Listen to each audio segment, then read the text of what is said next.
ఇదే పార్క్ బాగుందా? అది మరి అందుకే తీసుకొచ్చా.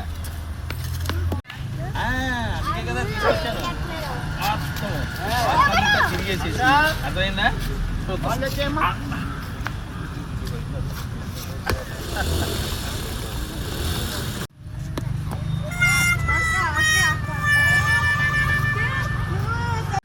రే హర్ష,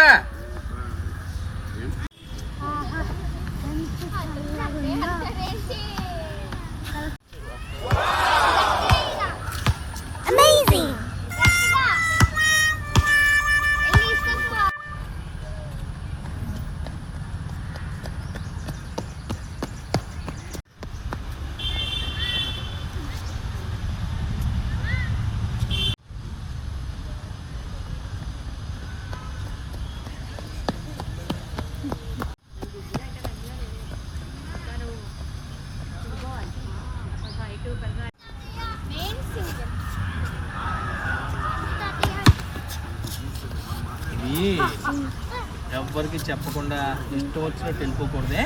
అమ్మకో, నాన్నకో, నాకు, మా అమ్మకో, ఎవరో ఒకరికి అక్కకో చెప్పి ఇంకో పలానా చోటుకి వెళ్తున్నాను అని చెప్పాలి. అర్థమైందా? పెద్దది కదా ఈ పార్కు. మళ్ళీ నిన్ను వెతుకోలేక వాడు కంగారు పడతారు. సరేనా? సరే ఆడుకో.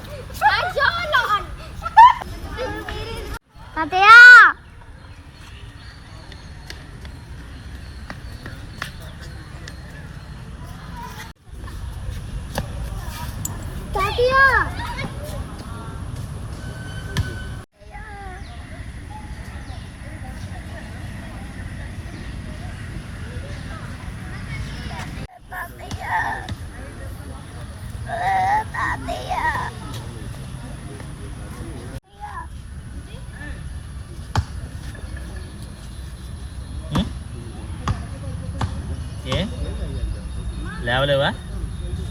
నీకు నువ్వు లేవలేవా? అయితే అలాగే ఉండు. లేవలేవా? లేవలేవా?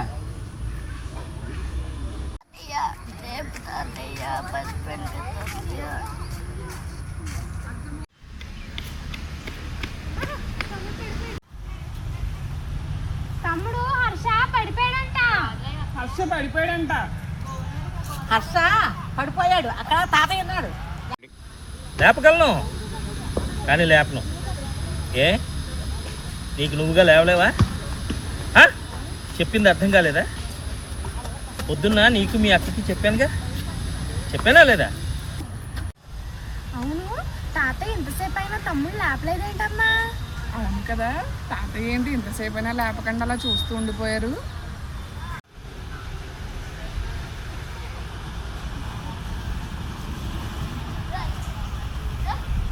హర్ష అక్కడ పడిపోయాట. తాతయ్య అక్కడ నిద్రతో నిలబడి చూస్తున్నాడు. అదేంటి అత్తయ్య, హర్షం లేపకుండా అలా చూస్తున్నారేంటి? ఏదో చెప్తున్నారు. మీ మామ ఎప్పుడు ఇంతేనమ్మా. నేను పడిపోయిన దేవ్య మోహన్ అలా చూస్తుంటాడు లేపడు.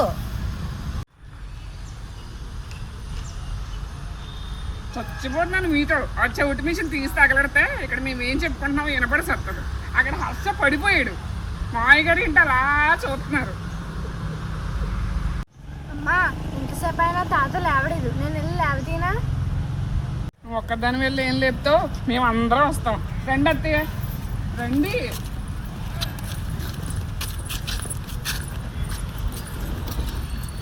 మీ అక్కకి నీకు కూర్చోబెట్టి చెప్పానా? మర్చిపోయావా? పడ్డా సరే లేవాలి. నీకు నువ్వుగా లేవాలి. ఎవరో వస్తారని ఏదో చేస్తారని. ఇప్పుడు తాతయ్య ఉన్నాడు, మా అమ్మ ఉంది, నాన్న ఉన్నాడు, అక్క ఉన్నారు. రేపు ఎవరుంటారు? నువ్వు పెద్ద చదువులు చదివేసేసి అమెరికా వెళ్ళిపోయి ఒక్కడివే అక్కడ ఉద్యోగం చేస్తూ ఉంటావు. అప్పుడు ఎవరైనా ఉంటారా నీకు తోడు? అంటే నీకు నువ్వుగా లేవాలిగా.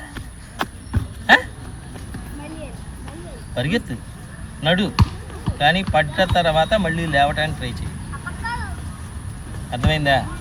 లే, ట్రై చేయి. నొప్పిగా ఉందా? అయినా ట్రై చేయి.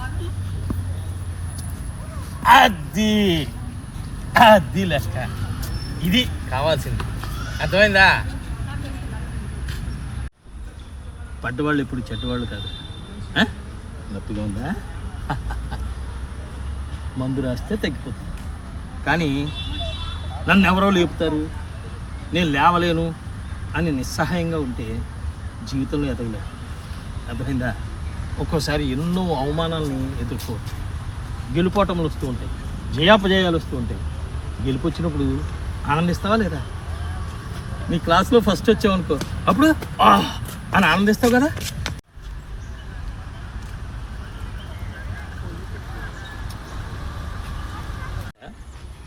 జీవితంలో ఎదురు దెబ్బలైనా, గెలుపోటములైనా, జయాపజయాలైనా అవన్నీ ఆస్వాదించాలి.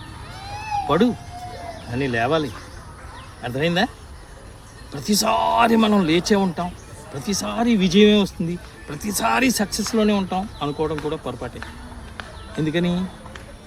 Failures are the stepping stones of the success అని అన్నారా లేదా?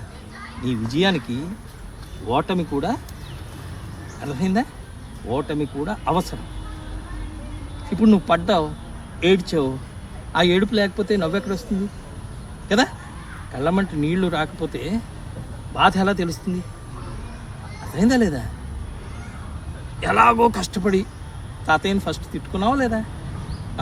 తాతయ్య నన్ను లేపట్లేదు, పడిపోయినా సరే అని అనుకున్నావా లేదా? కానీ తర్వాత లేవగలవు అని నీలో నేను నమ్మకాన్ని నింపినప్పుడు నువ్వు అని లేచి లేచి లేచి లేచి లేచారు తాతయ్య అనేటప్పటికి నీకు ఎంత ఆనందం కలిగింది, మనసులో కలిగిందా లేదా? అదే విజయానికి సూచిక. అర్థమైందా? మళ్ళీ పడినా మళ్ళీ పడినా లేవటం అనేది కూడా నేర్చుకో. సముద్రాన్ని చూసి నేర్చుకోవాలి. అలాగే కెరటాన్ని ఆదర్శంగా తీసుకోవాలి. ఎందుకు? అది పడినా లేస్తుంది కాబట్టి. చూసావుగా, మన బీచ్కి తీసుకెళ్ళాను, సముద్రంలో కెరటాలన్నీ ఏమవుతున్నాయి? మళ్ళీ పడుతున్నాయి కదా. పడిన వెంటనే మళ్ళీ లేస్తున్నాయా లేదా? మనం కూడా అంతే, మన లైఫ్ కూడా అంతే. అర్థమైందా? బ్రేవ్, ధైర్యంగా ఉండాలి నువ్వు. జీవితంలో చదువు ఒక్కటే కాదు. సక్సెస్ అంటే మన మార్కులు, ర్యాంకులు ఇవే కాదు. లైఫ్లో ఎలా ఎదిగాం, మనల్ని కనిపించినటువంటి తల్లిదండ్రుల్ని ఎంత రెస్పెక్ట్గా చూసుకుంటాం. అర్థమైందా? మన టీచర్స్కి ఎంత రెస్పెక్ట్ ఇస్తున్నాం. అలాగే నీ తాత, మా అమ్మ, అక్క వీళ్ళందరూ కూడా నీ గురించి ఆలోచిస్తారు కదా, నీ మంచి గురించి ఆలోచిస్తారు కదా. వాళ్ళందరినీ ఎంత ప్రేమతో, అభిమానంతో చూస్తున్నాం. అది కావాలి లైఫ్లో. అర్థమైందా? ఓకే, ఇప్పుడు నువ్వు పడినందుకు గాను నేను నీకు ఒక మంచి చాక్లెట్ గిఫ్ట్గా ఇస్తాను, సరేనా? చూసావా, నొప్పంతా పోయింది చాక్లెట్ అనేటప్పటికి. అది అర్థమైంది కదా. ఏంటి మావయ్య గారు, నా నుంచి పిల్లవాడు పడిపోతే లేపకుండా కూర్చుని ఏదేదో చెప్తారేటండి? ఏదేదో కాదమ్మా, వాడి జీవిత పాఠాలు నేర్చుకున్నాను. సరేలేండి, ఈ వయసులో వాడికి భగవద్గీత, భారతాలు చెప్తే అని అర్థం అవుతుందా? కాదు, వాడు చదువులోనే కాదు, ఫస్ట్ జీవితంలో కూడా నెగ్గాలి కదా, అందుకని చెప్తున్నాను. ఇందాకటి నుంచి నేను అలాగే చెప్తున్నానమ్మా.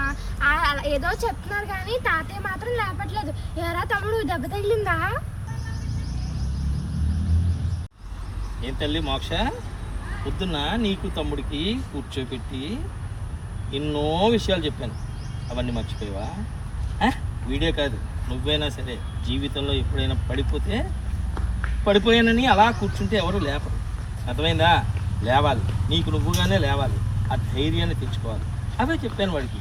వాడిలో శక్తి ఉంది, కానీ వాడికి తెలియక తాతయ్య నన్ను లేపు తాతయ్య, తాతయ్య నన్ను లేపు తాతయ్య అని, ఎవరు లేపుతారా అని నేను లేకపోతే చుట్టూ చూశాడు. మీరేం చేస్తున్నారు? మీ పనుల్లో మీరున్నారు. వాడు పడిపోయాడు అంటున్నారే కానీ ఒక్కరు వచ్చి లేపారా? మరి నన్నెందుకు, నా మీద ఎందుకు నిందేస్తారు? అందుకే కెరటం చెప్పాను వీడికి కూడా, నీకు కూడా చెప్తున్నాను, కెరటాన్ని ఆదర్శంగా తీసుకోండి. ఎందుకని? అది పడుతుంది, అయినా మళ్ళీ లేస్తుందా లేదా? పడుతుంది, మళ్ళీ లేస్తుంది. జీవితంలో కూడా మనం కూడా జయం వస్తుంది, అపజయం వస్తుంది, విక్టరీ వస్తుంది, ఫెయిల్యూర్ వస్తుంది. ఫెయిల్యూర్ వచ్చినప్పుడు ఏమో బాధపడిపోయి, విక్టరీ వచ్చినప్పుడు మాత్రం నా అంత గొప్పవాడు లేడని పొంగిపోతే పర్యవసానాలు చాలా చాలా తేడాగా ఉంటాయి. అర్థమైందిరా? లే అది అందుకని తాతయ్య వాడు లేచేదాకా వాడి ప్రయత్నం వాడు చెయ్యాలనే ఇదుల్లో నేను అలాగ చూస్తూ ఊరుకున్నాను. అంతేగాని వాడి మీద ప్రేమ లేక కాదు, నీ మీద ప్రేమ లేక కాదు. ఏరా మీరెవరు? ఎవరు? నా మనవడు, నా మనవరాలు. ఏంటి సగం సగం కనబడుతుంది? మా నాన్న ఏదో అంటున్నారు, ఏమైంది? ఉన్నారా? ముందు ఇంటికి నడండి, చెప్తాను. ఆ చెవులో ఉన్న దరిద్రం పడేస్తే అన్నీ అర్థమవుతాయి. ఎప్పుడు మా అబ్బాయి ఎప్పుడు నీకు లోకుగానే కనిపిస్తాడు. అదేం లేదత్తయ్య, మీ అబ్బాయి బంగారం, మా అయ్య గారు వజ్రం.